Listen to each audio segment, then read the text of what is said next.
In a minute here, I'm going to hand the mic to Josh Peters, and Josh is going to efficiently and clearly explain some stuff about the county budget. They did kind of a true-up process, like where does the county stand, talking about reserves in the county budget, and kind of what 2027 might be looking like. Josh. I am Josh Peters. I'm the county administrator since last July 1st.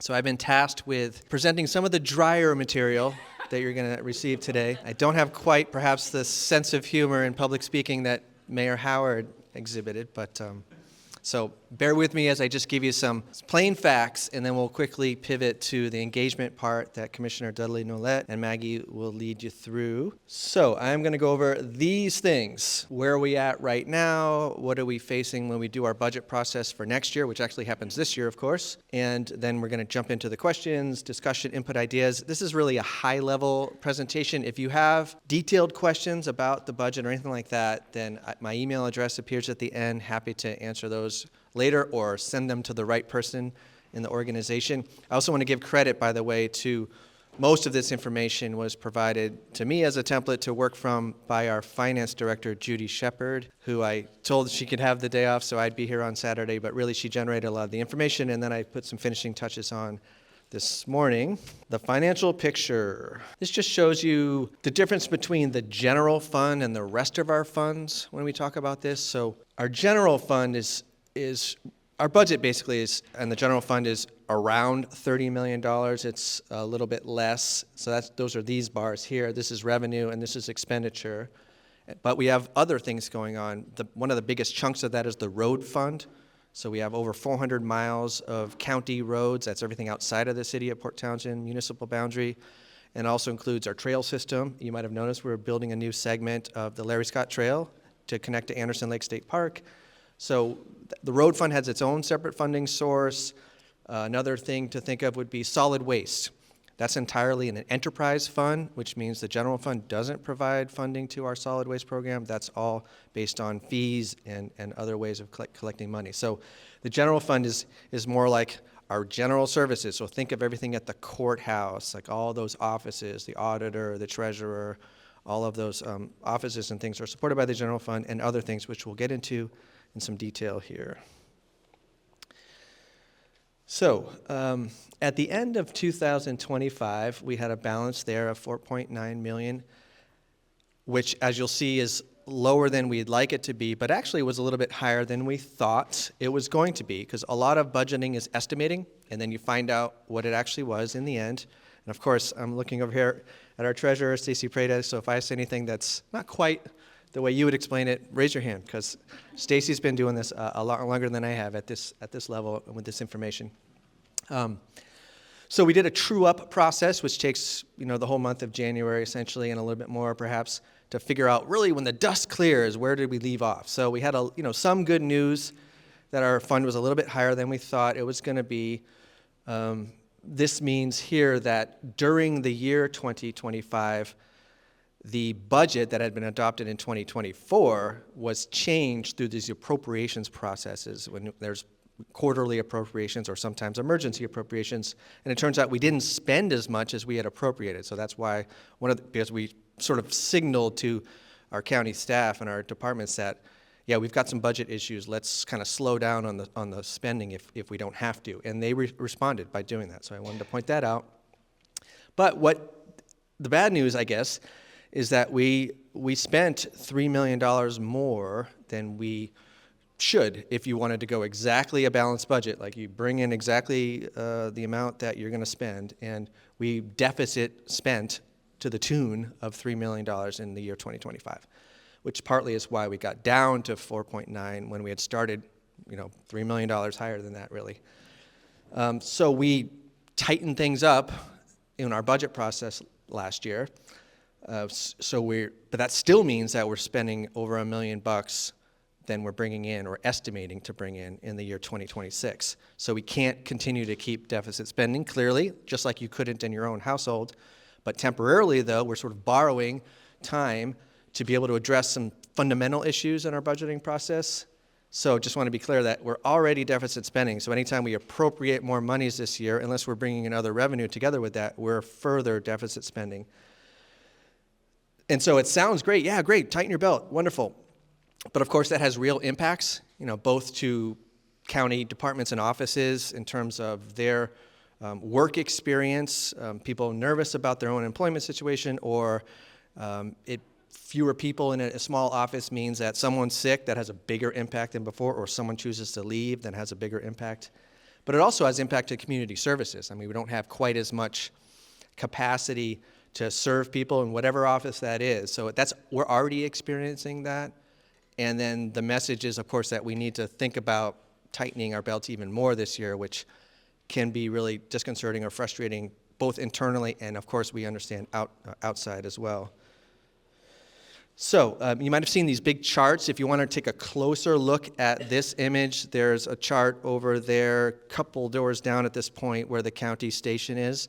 And there was a flip chart. Hopefully it's still there if you want to look at this. But this is money coming in. So this is the adopted 2026 general fund budget, money coming in. You can see here that our biggest inputs are sales tax and property tax.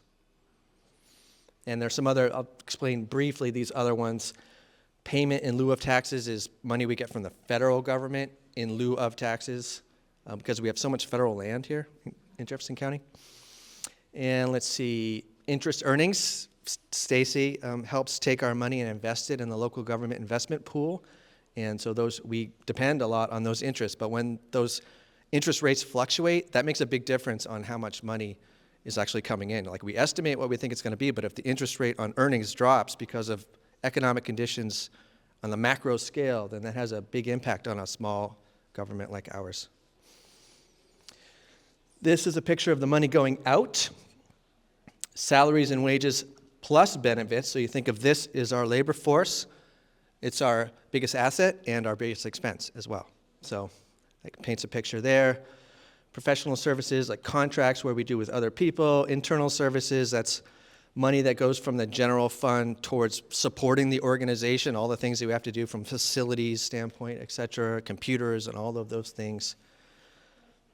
And here's insurance. That's the general fund portion, $1.2 million. Our actual insurance bill this year was $2.2 million, which is 35% more than it was last year. That has to do with, well, it's not exactly insurance. We're in what's called the Washington County's risk pool. There's 20 some odd counties out of the 39 counties that participate in the risk pool. And that's really because of liability. People sue the county, and we need to be prepared for that because we don't want to go broke with a lawsuit, so we are insured against that essentially. But because there's been so many really high jury awards for tort cases in Washington State, and we don't have tort reform, we have a pretty high exposure. And we build this insurance tower. We got to go all the way to London or elsewhere to get people to want to insure us because of that situation. There was a bill for the state legislature to deal with tort reform, and they chose not to do that this year like they have for many years, and that has implications for us, unfortunately. Financial picture. This chart shows where we should be with our reserve. Our reserve is set by policy, Board of County Commissioners, at 15% of expenditures. Expenditures, again, around $30 million annually, so 15% of that is going to be between $4 and $5 million. And so you see, here's where our reserve is. The orange is non-reserve or operating cash, so above and beyond the reserve. And that's important for just paying all the bills, essentially. Cash flow is important. It's been an issue at the beginning of this year. There's no secret about that in the sense that we had to pay that assessment bill that I just mentioned, $2.2 million at the end of January. We got to stay till March 20th, but our property taxes don't come in till April. That's the first installment, and the other one's later in October. And so we really need to manage this kind of cash flow situation, and that's where it's important to operate in the orange. It'd be nice to be in the orange, let's put it that way. And we were in the orange before until some things changed recently, and now we don't have any orange, and we'd like to build that orange back up. So what the heck happened? Lots of things, but let's just go back to the big picture.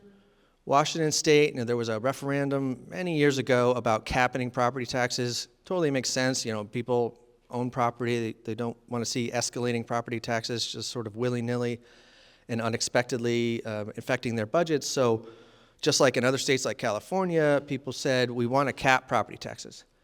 I think that referendum, or one or two of them, got shot down, but their legislature eventually did pass a law that did so, and it capped it at 1%. But if you think about it, the past 20, 25 years, inflation starts at like really 3% a year. You could say that some things like construction costs and those kinds of things, more like 5, 6%. So just think about things cost more, but we've only been able to bring in revenue to try to meet those costs at a cap of 1% per year, just generally. So think about just the two converging graphs in that. That creates a system that makes it pretty hard to keep up. And we've been doing more with less for many years, and it's really caught up with us. So the concern was, or the question was about the 1% and how that plays out, and you can tell me if I'm understanding your question correctly. But you were saying if it's 1% and the values of properties are going up, it should go up more than 1%, correct? Is that your question? So, but that's not how the general fund is done. The general fund levy is a certain amount of money, and let's just say that's 11 million. Next year, it's allowed to go up 1% of the 11 million, and then it gets spread out over everyone. So people's values, if your value goes up, then your share, if everyone's value went up the same amount, your share should stay the same.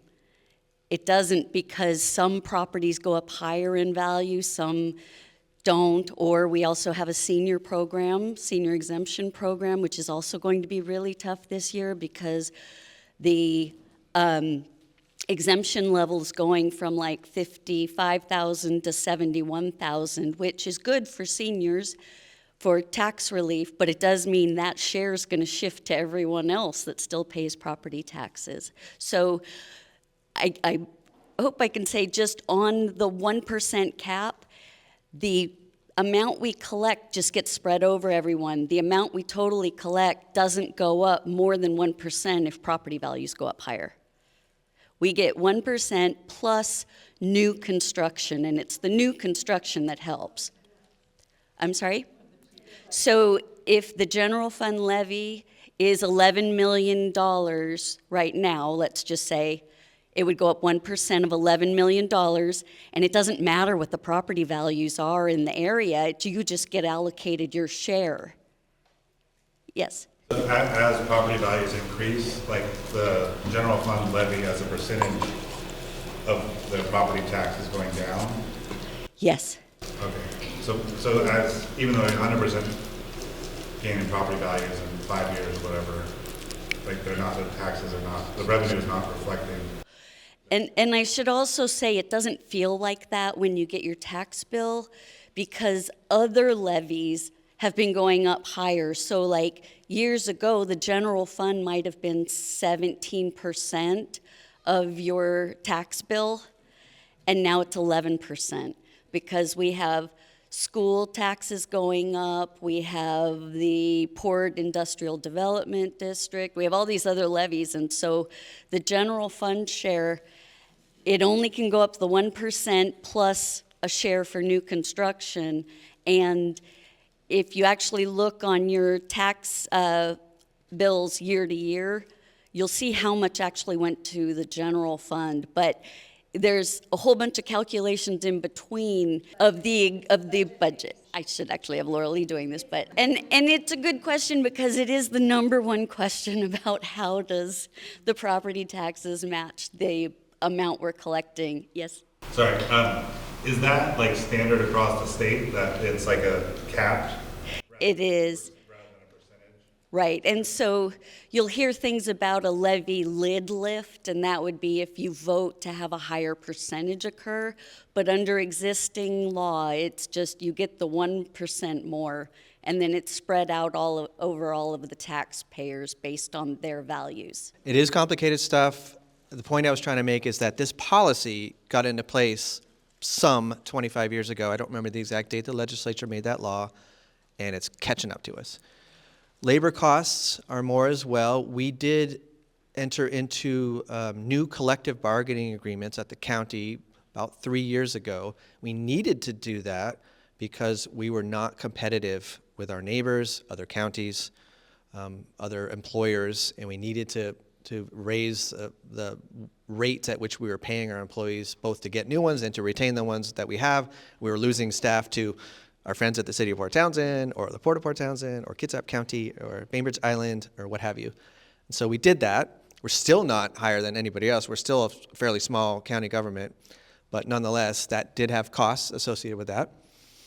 And then there's things that just aren't in our control but have a big impact on us. I already mentioned the risk pool assessments, up 35% from last year. That's up like some 25% from the year before, and another 20% from the year before that. So that's just skyrocketing, let's just say. And no state tort reform is a big part of that. Public defense is a constitutional right in Washington state, and in our system, counties are required to provide public defense for people that can't afford their own legal representation if they're charged with a crime. That's a good thing that we have. However, the state gives us less than 5% of the money that it takes to do that.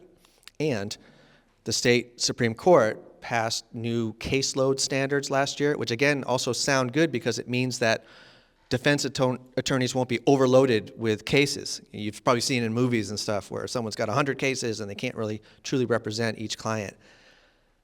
The issue with that, though, is that there's no additional funding for that. Even that so-called millionaire's tax that the legislature passed, there was going to be money for counties to do public defense, and guess what? It disappeared at the last version of the bill. So again, counties are actually suing the state, believe it or not. We're subdivisions of the state of Washington, but the Washington State Association of Counties is suing the state over this issue because it's very difficult for us to pay for that service. And especially with these caseload standards, what it means is that over the next decade, according to the Supreme Court case, our costs are just going to keep going up and up to provide equality of service so that attorneys don't have too many cases at one time. Again, sounds great. However, for us, like I'd say this year, we're at something like 1.3 million this year, and it's only going to go up from there. And again, that's all from the general fund. So things that we could be spending dollars on other things, it's all going to that service. And it'd be nice if we at least split it with the state. Some other states, they either handle public defense through a state agency or they pay for it a lot more. In this state, we don't do that. So there are consequences to that. And then things I mentioned before, like even a higher inflation rate for these kinds of things, as I'm sure you're all feeling yourself. But when you have big capital projects, like the costs can really escalate. Again, I'm trying to work through these. We'll get to the end here, and then there'll be some questions, and then we'll get in the engagement process.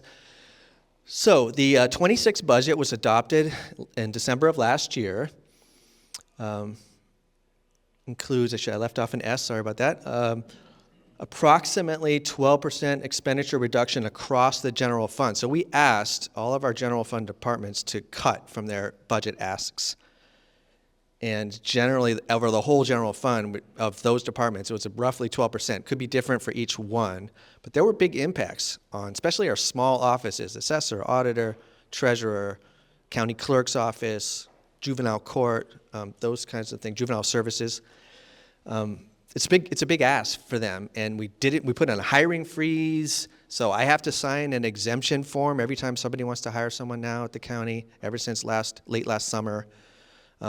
It's made a big impact on us already, and then we asked other funds to cut even more, and an example of that would be the Parks and Rec budget at 25%, and WSU Extension cut big, Department of Community Development got cut big, Public Health got cut big.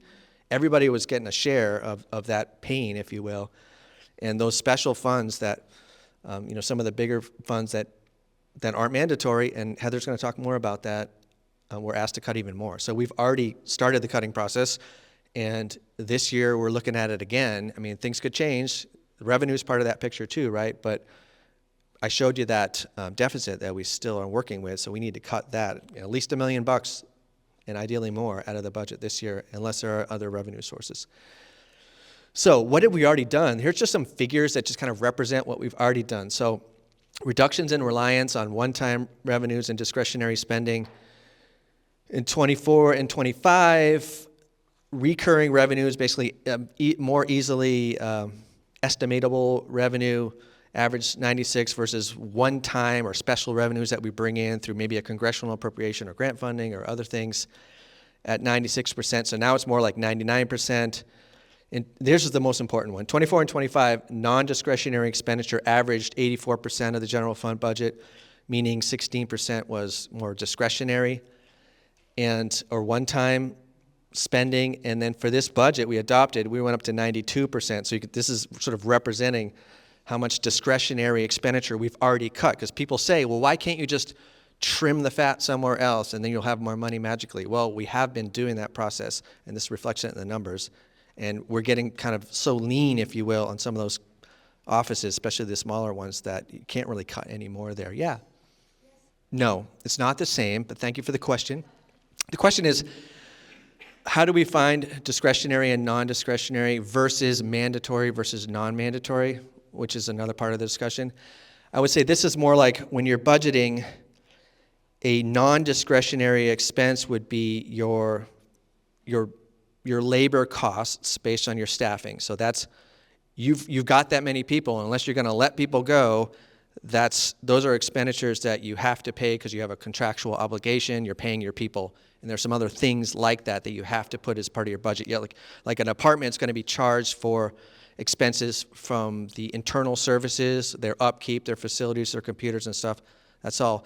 Discretionary would be more like maybe getting certifications or training and travel or additional things that you wanted to do, but they're really not part of your mandate, if you will. That would be more like in that category. If you want a more specific list, we can get into another time. And then your other question about the mandatory versus non-mandatory, Heather's going to talk about that more, but that's more like a county as a subdivision of the state is required to do things per the revised Code of Washington, RCW, the state law. And those things are the mandatory things we have to do. And then there's the things that we don't have to do. Like, no one is telling us at the state you have to have a Parks and Rec program across the county with 24 parks. No one is telling us that the county has to own and run Memorial Field, for example, which is a sports facility for high schools to have football games and other things. Or no one is saying you have to have the county would run a recreation center within the city, within the county. So those general fund departments that's all they have for revenue is general fund. Like, we wouldn't have all those offices. Now, some of them bring in some income, like the auditor's office has income that comes in from the type of business that they do with the license registrations and so forth. But those offices are like the mandated services the county has to do, and they're reliant on the general fund for their budget. They're part of the general fund. And it was really that start of that mandatory versus non-mandatory decision making.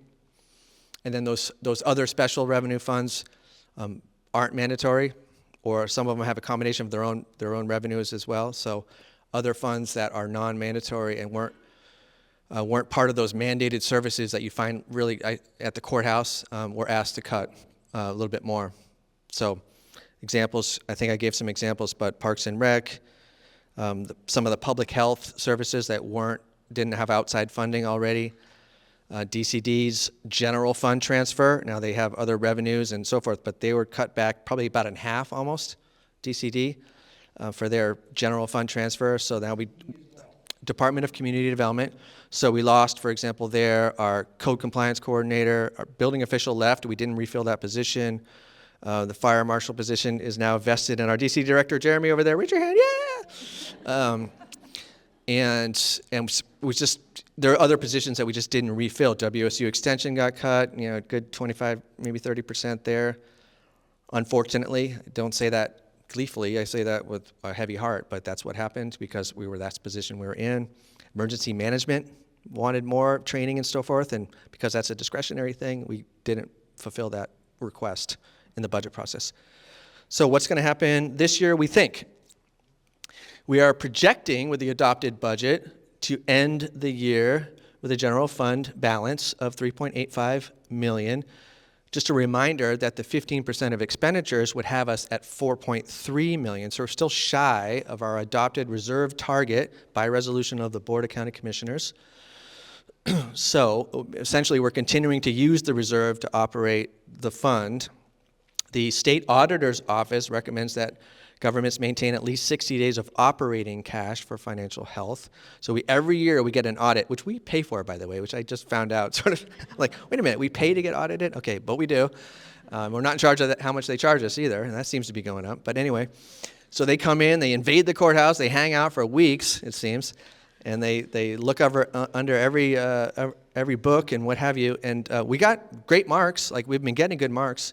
We might get dinged a little bit here because we've having these cash flow issues this year. We're operating at less than this standard, so we'll see what happens there. But anyway, to maintain a strong position, to maintain both our 15% of operating expenses reserve target plus the 60 days of operating cash, we should be here at $6.7 million in the general fund. That would be a much healthier position to be in. And again, we're projecting to be roughly half that. So just giving you context of why we're in a budget pickle. So what do we need to do? We need to increase the general fund by a combination of bringing in more money and spending less. I mean, it's pretty obvious, right? It's sort of in lay terms. There it is. That's what we need to do.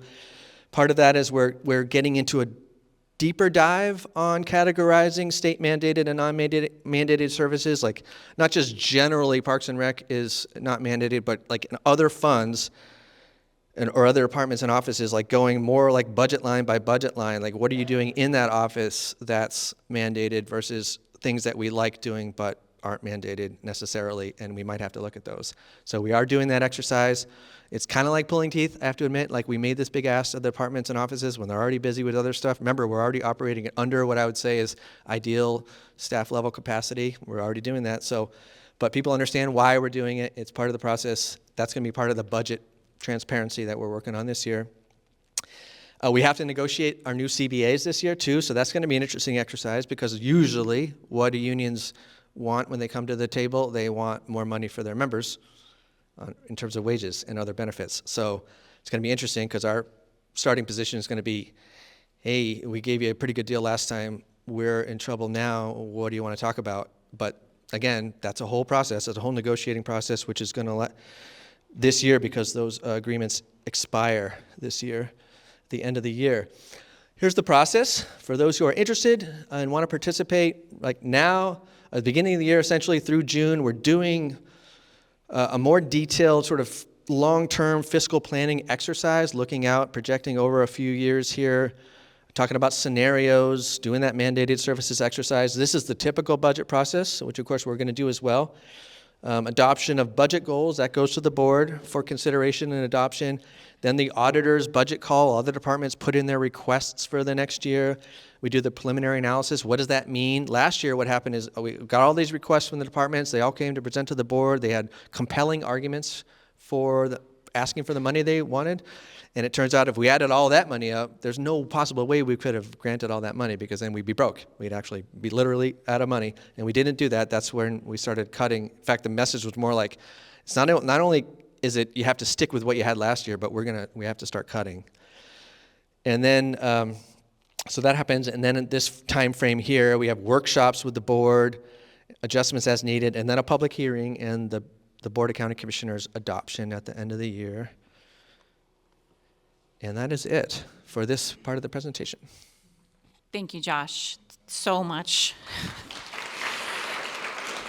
I just want to remind you, you stepped into this job on July 1st, and I will tell you, as a new commissioner myself, I'm a year and a third into it. I think we all need to take a deep breath right now. Can you please just take a couple breaths? I mean that. I know.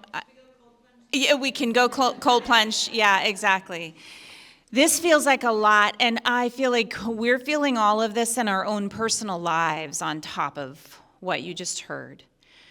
So thank you for sitting through it and listening to it. It's helpful to us, those of us who need to make decisions about this, to make sure that people in the community are hearing the full context of what's really going on. I feel eager to get us into the part where we're going to hear from you, and Maggie's going to help us kind of walk through some of that. But I want to just give you a little context for what we have been talking about as mandated services. This is a copy that I frankly spilled some coffee on, so you probably won't want this copy, but there's a few of these at that booth that you can flip through.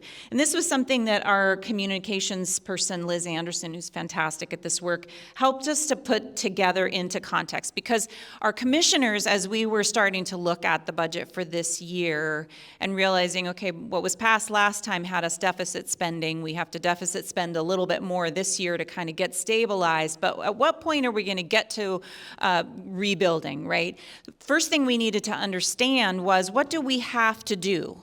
Right? What are those mandates that Josh was talking about? Those come typically from RCW, from Revised Code of Washington, but they'll also come from, there are other places where mandates come from, like our State of Washington Constitution and other places. So take a look at this booklet that's sitting at that table, but it just is like super simple, right? It's going to give you, here's an area of county government that we have to fulfill: criminal justice. The flip behind it is, here's the RCW behind it, and a little summary that tells you why, what's telling us we have to do that. So that's criminal justice, prosecution, public defense, superior courts, district courts, jail services and facilities. These all have RCWs behind them that you can see. And I'd love to get this posted on our website too. Juvenile detention, law enforcement for the county, law enforcement for the cities. Although we don't actually provide the law enforcement, like the city of Port Townsend has its own department, we do have mandates around providing backup to them and partnership and coordination. So there is mandate and cost around providing law enforcement in the cities as well, in our case, just the one city. Property and other tax administration, there's mandate behind that. Of course, the assessor's responsibilities, the treasurer's responsibilities. Now we're getting into your additional elected officials. You have an assessor, a treasurer, an auditor. The auditor, under the auditor's responsibilities are elections, and of course there's RCW behind that. And all the services that those elected officials have to administer.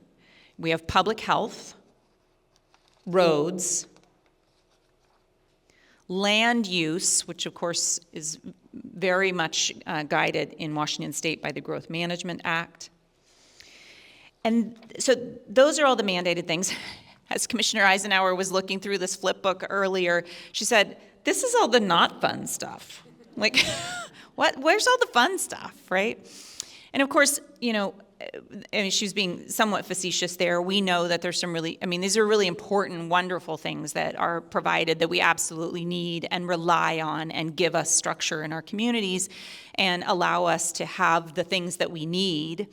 As an elected official, our jobs, and I'm finally really just starting to understand the difference here, are really quite different than what Josh needs to keep his mind on all this, data and responsibilities. I consider these other things, although they are not mandated by RCW or Washington State Constitution, as a representative of the people, I believe I have, in some cases, mandates from the people. There may be cultural mandates. And those are things that we need to pay attention to and start problem solving around, and I want to get to this a little bit more of the sort of hearing from you. This will not be the only opportunity. It's really just a way to kind of spark the conversation and have you tell us, where do we go now with this conversation? So I would say, yes, we want to know what your priorities are amongst the Parks and Rec, community centers, Jefferson County Fairgrounds, WSU Extension, and public health services. And I would really love us to start thinking about government is not our only tool, right? There are nonprofit organizations in our community. There are community sort of collectives that care about certain issues. There are for-profits in our community who are, there's industry, right? There are lots of other sort of tools in our community. I don't think we need to accept that because county government has been doing these things in X way for all of these years and may no longer be able to have the dollars to do it exactly the same way, that all of a sudden we can't have the things we want, right? I think we need to think differently about this. I think we all are saying that right now. We're saying, okay, I want to make sure that I'm guiding my government and my elected officials to put the dollars toward the things we prioritize most. If dollars are getting shorter, yes, we want to know, okay, which things do you absolutely want us to use public dollars for?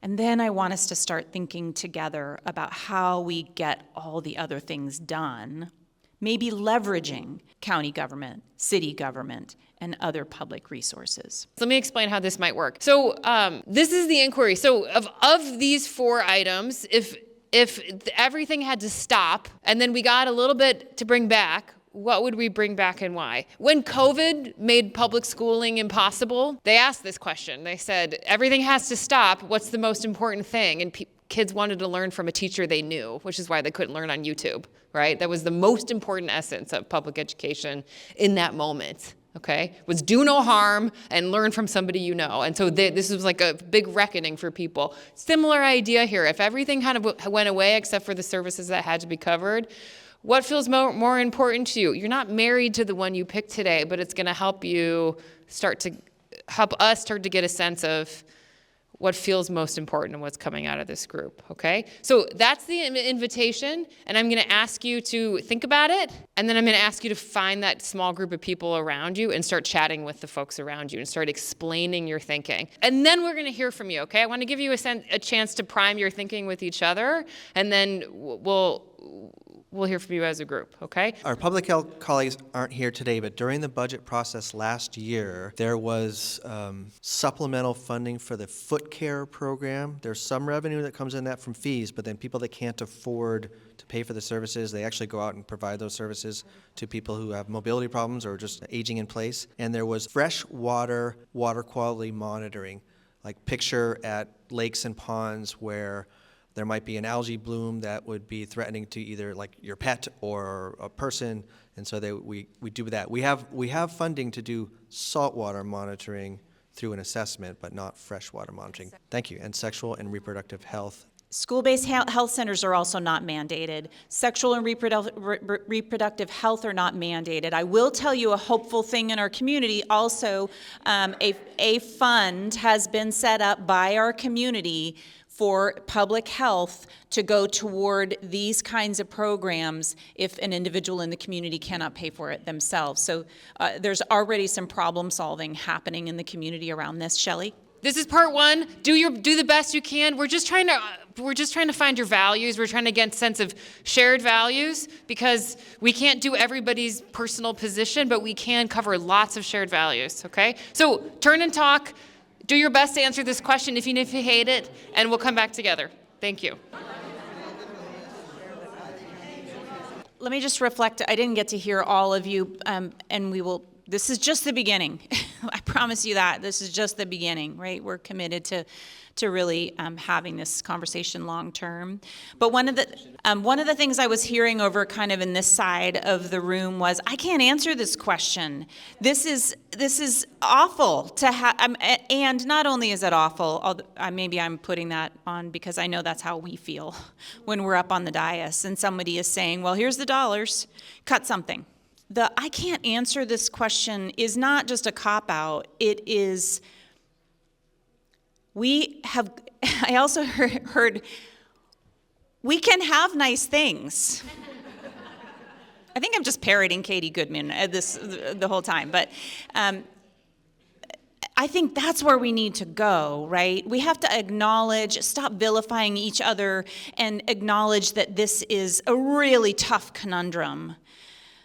but that we don't have to stop at this paradigm isn't working anymore. Let's now start talking about how we could get to a different way of doing the things that we really all acknowledge. Now, I needed to ask the question, because if we all asked that question, which one of these things do you want to cut? And there was a clear, cut X. We don't need that anymore. We need to lay that foundation. I want to make sure that I hear that. If everyone in the community is saying, you're paying for X and we don't think you should be paying for X anymore, we need to know that. But I think we've clearly heard that. So now we're going to move to the last bit here. So we want to crowdsource a little bit about ideas in terms of a bold move to a short-term fix, a sustainability solution. And Heather and Josh, this question is particularly about the community center or just about the budget shortfall to begin with? Tell me some context for this, what you really wanted to hear from the group today. I guess I would say it would be about the community services that were listed. So community services in general, Parks and Rec, Memorial Field, the fairgrounds, community centers, WSU Extension, and some of those public health programs. I should also mention, in my fiscal picture, I neglected to say, I think I hinted that it's a statewide problem, not just Jefferson County. But I just want to make sure people understand that. We have a budget deficit. Right now it's at a minimum 1.1 million. Really, we should probably be thinking of a way to get closer to 2.5, so we can get into that orange zone, that cash flow zone. A Kitsap County resident whispered in my ear that Kitsap County is facing an $8 million deficit. Last year, I know that Thurston County was looking at 26% cuts across the board. I think maybe they've resolved some of that and didn't cut quite so much. But I guess I would say when I meet with county administrators across the state, every county is going through it. So there's something going on in Washington State. It's not just our problem. However, we have our own version of our challenge. So, yeah. On the card, I'm looking for a two-part. Your idea, your bold move, your short-term fix, your sustainability solution. You can go wild, you can go unwild, whatever you like. And then part two is something practical. What would have to happen first? How does that start? So you can really ground this in some action. So give you a couple moments to write or chat with each other. You're welcome to write more than one card. This is what we will be collecting. Hand them to me. I'll take them. And then I'm going to pass the mic back to Heather to wrap up and talk about next opportunities. So you're going to hand those cards to Maggie. And can we just get a round of applause for Maggie, please, for helping us to really frame this conversation. It's been really helpful to me, and this is just a perfect example of the always, always, always conundrum of there was just not enough time, right? But I want you to know we're quickly adapting to, okay, what's been working and what hasn't been working. And Maggie asked me to just kind of frame, she reflected to me that I've been using the term paradigm shift a lot, and probably in the last couple of days, and definitely today. And what I mean by that may sort of be reflected in how we move forward in various different ways, depending on what you think. And of course, what you're going to reflect what you think through your commissioners. You can do that by district. If you live in District 2, you can go to your District 2 commissioner, et cetera, or just by your relationships, who you know. We're all working on this issue, and you can absolutely reflect. You don't have to pick or choose which commissioner you talk to in this case, because we're all working on this. So I just want to reflect that. What I mean, and this is Heather, what I personally mean by paradigm shift is that we're in a current paradigm or a current model of the way we engage civically, the way we budget, the way we use our budgeted dollars, and the way we reflect what the community wants us to do with those dollars, right? When I use the term paradigm shift, I think I'm reflecting what I was saying before, which is we don't have to just stop at money is tight. We need to be truthful about that. We need to be transparent about that. We need to be willing to make adjustments on the ways that we spend less, the ways we bring in more dollars, like through economic development and various other different tools for bringing in revenue. That's been something that all three commissioners have been saying. We need to bring in more revenue, and we can find ways to do that.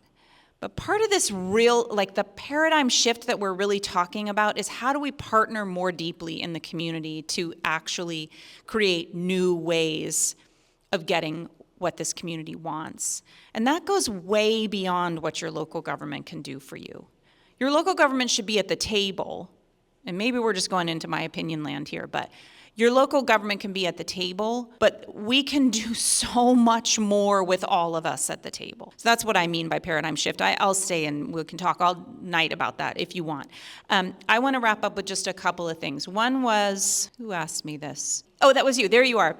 Has there been or is there an ongoing conversation with Port Townsend regarding the rec center that the county can talk to the room about? I just want to answer that question really briefly. The fact is, yes, there have been ongoing conversations. I would say that our partnership is getting more and more and more close around this. And so an example of that, I meet now once a month with the city manager, John Morrow. Josh meets with John and the administrators of the PUD and the port and the city together with the county on a public sector cabinet. They meet monthly, once a week they meet. So that's been going on, and they are talking through these ways that we can collaborate pretty regularly nowadays.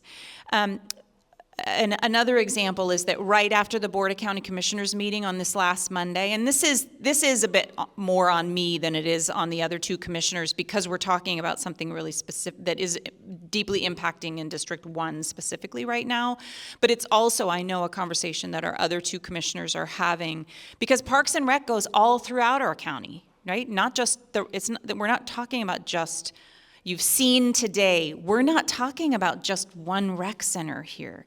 We've got rec centers, we've got community centers in Quilcene and Brennan and Tri-Area and Gardner. We've got one in the Coil too, and they've made a very different decision to have their own Parks and Rec district, right? And they manage that quite separately. It's not county at all. Anyway, I digress. I went to John after the Board of County Commissioners meeting where 120 of our amazing citizens, including people from ages 2 to 18 plus, many commenters, it was so inspiring, came in and talked to our Board of County Commissioners to say, please do not close that rec center, right? I then contacted John and said, okay, I know you weren't able to be at that meeting. The concept of the city came up quite a bit, 3 or 4 streams of conversation. One of them was, can the city and the county please be talking to each other more and collaborating on this issue? So I contacted John and said, that came up. I want you to, I was able to reflect some ways that we're already doing that, and then I feel like it's significantly better just in the last couple of years. But yes, we can commit to doing that even more, and we will do that. I also reflected to him some of the other themes that were coming up around the way, previous tax measures, how those measures are now playing out in the community. Can we reflect this better to the community, what's happening now? Yes, we can. And we need to be able to have those dialogues and hear kind of from the city, their framework, their framing of these issues. But that is heard. It is happening a lot already. I think what we need to do is get better at communicating to the public about how we're doing that, and then reflecting in our conversations what the community wants us to be talking about. So I think there's lots more room for conversation there. The last thing I want to share with you is that when 120 people came to the Board of County Commissioners meeting this last Monday, for multiple reasons, we decided at that meeting that we needed to schedule a special meeting just on this topic. And that is what we have done. And I think someone reflected maybe in the civic engagement workshop, could we do that at a time that families aren't working? Right? I think, Natalie, you said that either in this workshop or the previous one. I'm starting to blend them together. Yes, we can do that. Friday, April 10th, because what else do you want to be doing on a Friday night but to come and... Gosh darn it. But this is a good time to come together. Friday, April 10th, 5 p.m., we're going to do that at the rec center gym. So this will not be in our typical chambers. For one, because we wanted to give more space. We actually can't make decisions at a meeting where we have maxed out capacity. So we need to be able to give enough capacity so that we can be talking. We don't know whether decisions will be made there. It depends on where we are with the community fundraising campaign, which Sarah may want to mention something about. I'll give you a second, but I will call on you in a second. Just to finish that thought, I don't know whether decisions will be made there. I think that it was a question that you had. It depends on what happens over between now and then. What position we're in at that point. I can tell you that it's really important that the community show up and keep informing us, and that we're also going to be out talking to people in the meantime. Sarah. The gym isn't accessible, so if no wheelchairs or anyone with mobility issues can get to the... Okay, good point. Thanks for pointing that out. You know, it was in the moment. Sometimes when Heather and Heidi and Greg are there up at the dais, like that's the only time they can really talk to each other about issues. So they were deciding in the moment, like, what about a facility? We need a place that we control where we're not asking somebody else. And so it just kind of came up, oh, what about the gym? We're talking about the rec center. And then later, oh, geez, we figured out that it's not wheelchair accessible, which is one of the issues of that place, by the way. And I forgot to mention the $2.5 million of capital improvements that Port Townsend Community Center needs because the roof needs to be replaced. That's a whole nother thing, different fund, though. Anyway, so we have asked the Senior Association with which we have a contract to manage the community center as a whole, the upper floor, if we could possibly use the other room, which is ADA accessible. So it might not be the gym, but we're still going to, or it could be like the main great room there that isn't up in the gym. So we might have to adjust on the fly because of that reason. So thank you. This should be by consent. Like, if you want to continue, I'm willing to stay. I can't speak for anyone else, but I want to make sure we have wrapped up enough that if you need to leave, you've gotten the information that you need. So I want to make sure people know about this. Please, you saw it in real time, conversation about details and location. So make sure that you are watching. Is there a Facebook group that's talking about the? Our learning, I think it'll go public tomorrow. It sounds like we might have made $5,000 today with other bigger funds coming. Amazing. So this is the Support County Parks and Recreation Fund. Check the jump page and I'll be able to direct you to where you need to go to get more on our Facebook page. Right. We are working with some volunteers to make a website. This is all happening. It's all happening right now, right? And I can tell you also that our county communications specialist, Liz Anderson, sends out emails. So if you're already on or you can get onto the county's email by going to co.jefferson.wa.us. Just look up Jefferson County, Washington. Please make sure there are like 50 Jefferson counties in the country, so make sure you look up Jefferson County, Washington, and you can go to communications and sign up for our email lists. An email will go out that will confirm the location. Just make sure you ask around before you show up. And actually, when you get there to the community center, there's not a whole lot you'll see. Are we in the gym or are we upstairs? But just pay attention before you get there. Yeah. Hello, thank you. My question is that it seems the crux, right, is that revenue has not been able to rise at the same rate as expenses, and therefore, the services that we're all used to are no longer available. Like, why is there? I just haven't heard anyone say, like, well, then let's raise the cap if that's our only way to raise general fund revenue. And and then it also seems like, just from like a strategic standpoint, that these cuts that seem like have really energized people would be a really good time to propose raising the cap as the solution versus, sort of Yeah, or just like kind of like, what is it called? Where you sell stuff? What do y'all? I forget. No, like there was one of the lists was selling parks or something like that. Like what is it? What is it? Divesting. And like sort of like in kind of. So I just have a question for you guys. Is why is that not part of the discussion that we're hearing? It may not be part of what we're talking about today, just because we don't have time. But I will say raising the 1% cap, we have to go to the state. That will take quite a while. But and I think we should start having that conversation. I know the Washington State Association of Counties is starting to have that conversation at the state. It's not going to solve our immediate problem. But one thing that we do want to start talking about, in my opinion, and we are starting to talk about, we said really clearly in the Board of County Commissioners meeting on Monday, we are grateful to the community. We are hearing that we have a mandate from the community to keep the rec center open, and that there will be major impacts if we can't do that, so let's do everything we can. And so we've said, yes, if the community can raise the $85,000 that's needed, I'm going to get to what you're saying, then yes, we can commit to allowing you to buy us the time.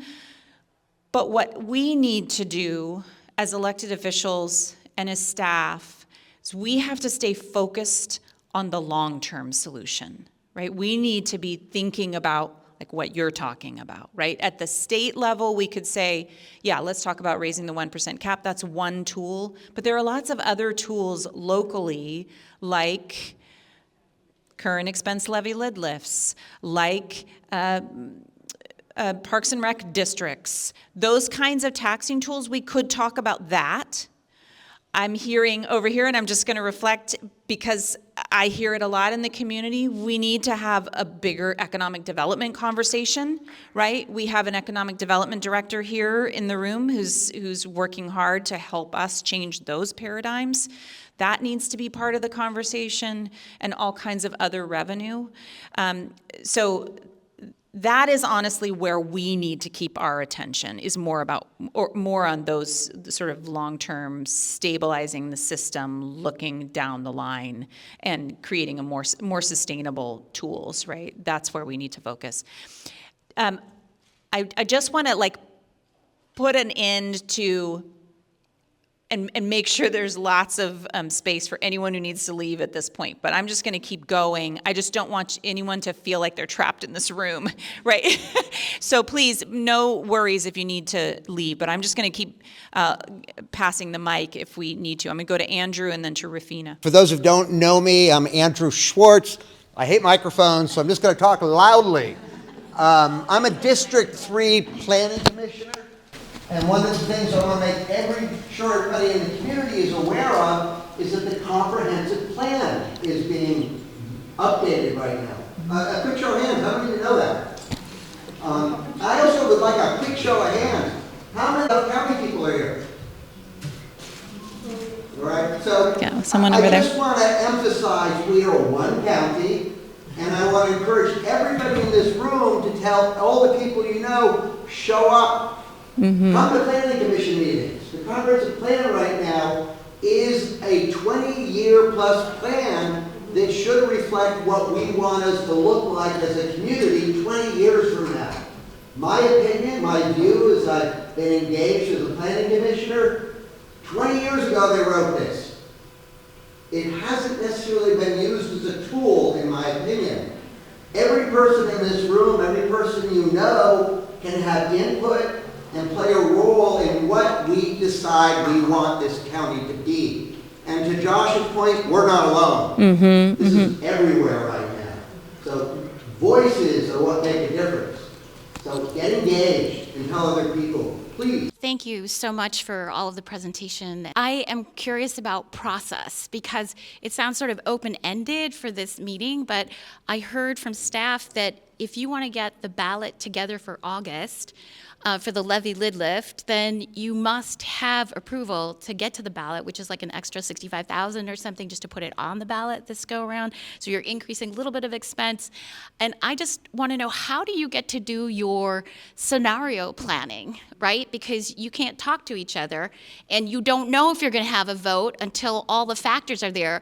So, like, madly, if I had to be in that position, I'd be mapping out the scenario planning. I'd be talking to the city, and I'd be saying, hey, how about some low-hanging fruit agreements? Let's, like, get to terms. Why don't you take some of our like a portion of FTEs? Because doesn't the city want to have open spaces that make sense when there's some services that are about maintenance? I don't want to see trash going into the Salish Sea. You know, this is environmental stewardship. These are a lot of different things, but it's all about public health. Our teens in the community health assessment in 2019 talked about how across all the population, stress was one of the #1 factors in the community health assessment. Nothing has been done for our teens. We need a better rec center than what we have. We need to give them more.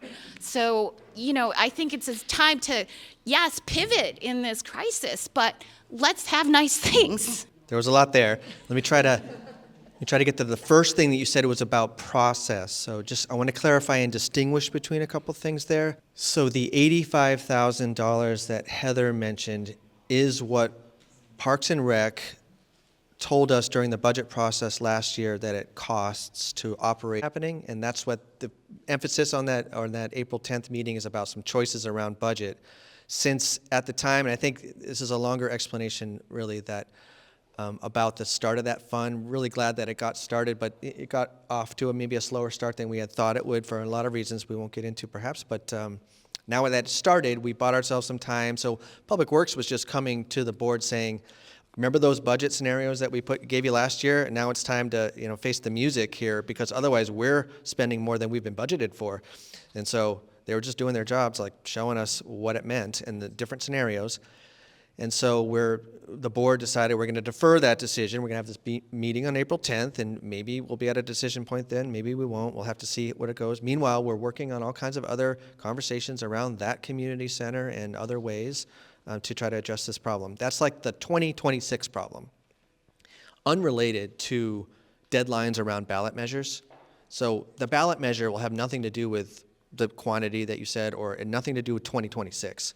The ballot measure, the idea, and of course the Board of County Commissioners would need to approve a ballot measure, and then there would have to be committees, pro and con, solicited and set up and off and running.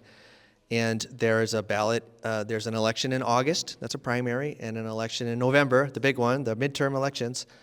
And so we are thinking about that. I know I'm thinking about that as staff, just trying to do my job to give choices to the policymakers, that if you wanted to do something like that, a levy lid lift, for example, for dedicated to Parks and Rec or dedicated to community services more broadly, including community centers, WSU Extension, the fairgrounds, et cetera, that we could do that, but there are deadlines and we have to do that. And so we are at least going to consider that question, and it's really going to be up to the Board of County Commissioners whether to go in that direction or not.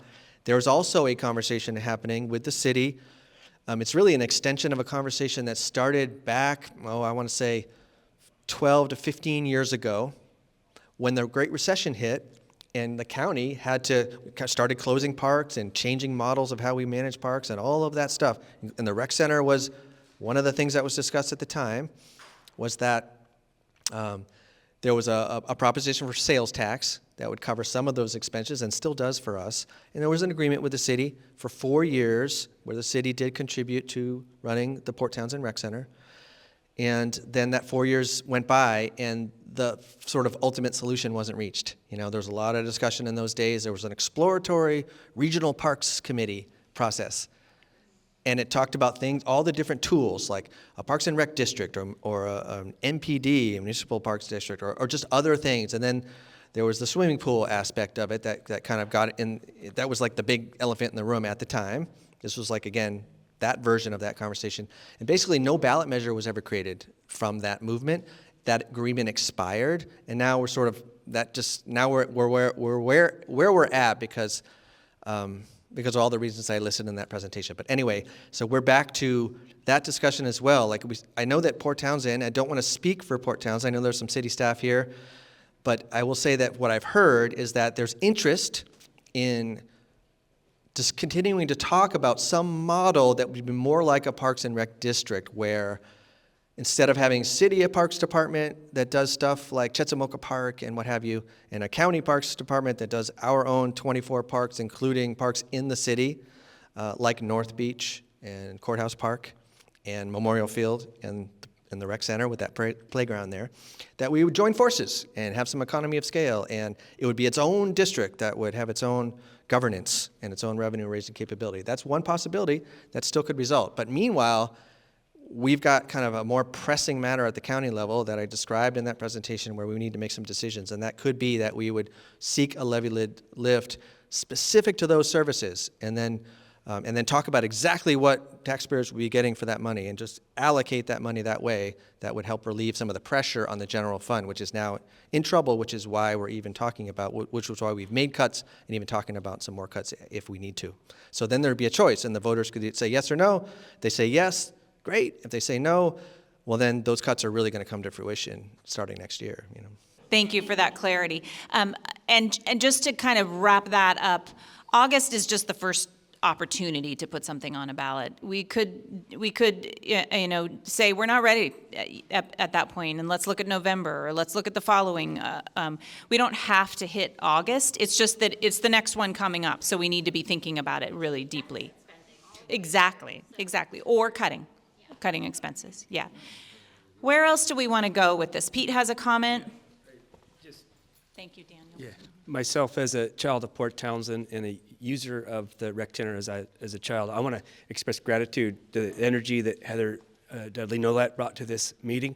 I feel a lot better, and I'm ready to get engaged. I also want to thank the other city people that are here and the county people that are here. It's just really wonderful. So I want to ask for a round of applause for them. Thank you, Pete. That's really kind. Shelley. I just want to acknowledge that this is a systemic problem, I think. There's a whole county here, and you had a meeting on Monday where 120 people, showed up to do their thing, but there's a whole lot more than 120 people in the county. And the rec center is important, but there are lots of other services. We can't just say we're saving the rec center and that's it. It's not very inclusive at this point even to have a meeting at the rec center when it's the furthest point in the county that you can get to, and 5 o'clock, which is when people get off work, not when they're available to come to a meeting. 6 o'clock would be much better. So we need to really think about the way we're doing this to have the most voices in the room. That's great feedback, Shelley. And I will just add how the people from Quilcene and Brennan who are in the room right now, these are the people who are continually showing up to represent those communities.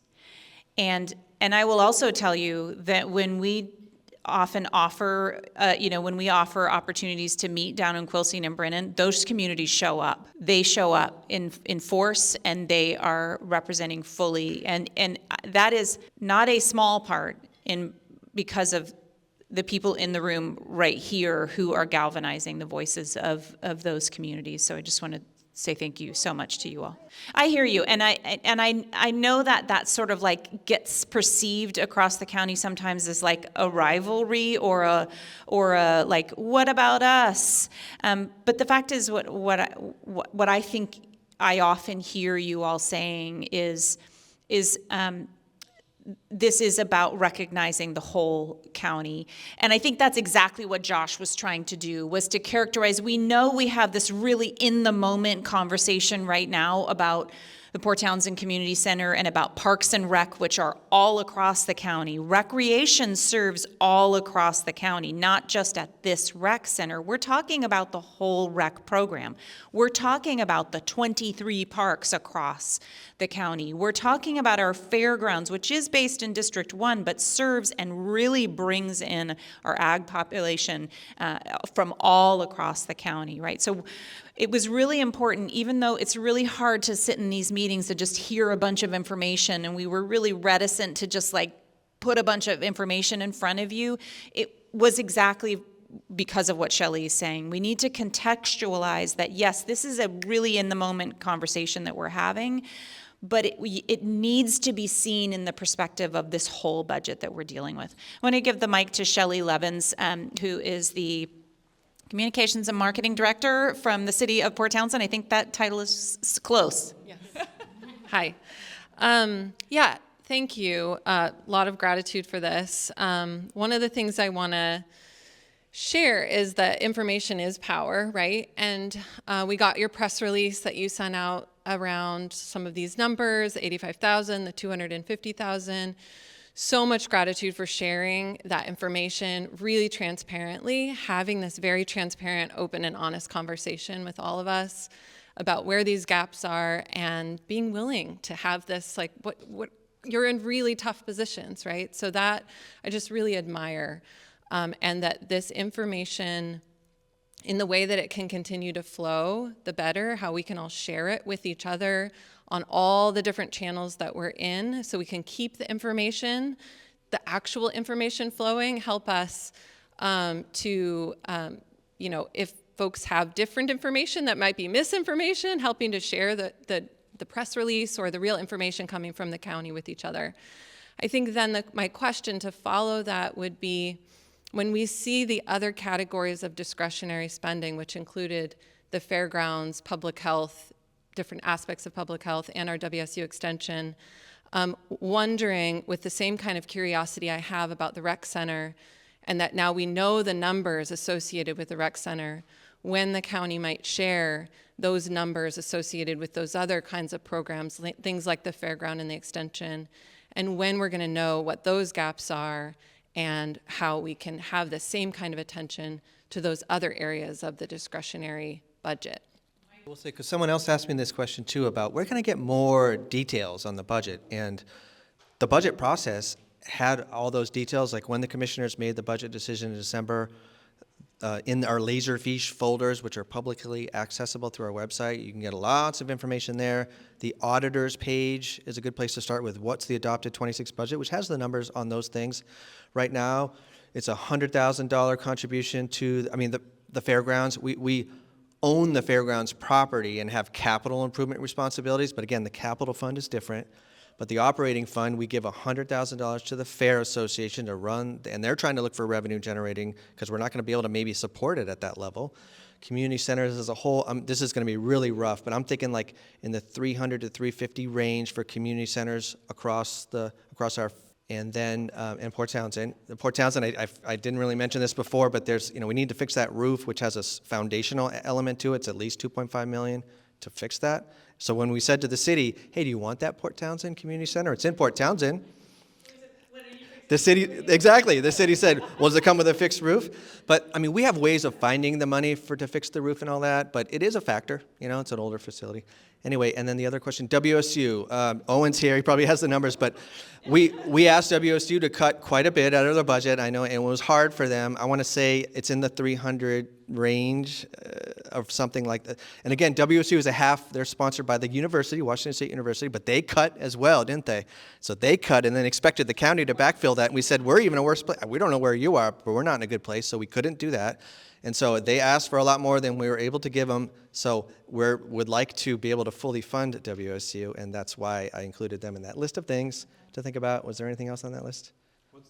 We think that our ask, if we make one, is going to be less than some of the recent asks that you've seen on your elections, at least for folks that live in the Port Townsend School District or are in the East Jefferson Fire and Rescue District. We think it's going to be less than that quite a bit, but nonetheless, it's very important for us at our budget scale, right? Because you saw the numbers there, and we need to. That's great. So what I'm adding as a note for myself is potentially add to April 10th, what does all of this cost, which is exactly what you're just saying, breaking it down, right? So I think you're saying that we can come up with some numbers that tell us this, and we'll talk about pulling that all together. I really need to thank the Connectivity Summit group and respect the time. So I'm going to stick around. There will be lots more of this, I promise. Thank you for engaging this conversation, and thanks to our group for prompting us to move along. Thank you. Good job. Oh, thank you. This was so amazing.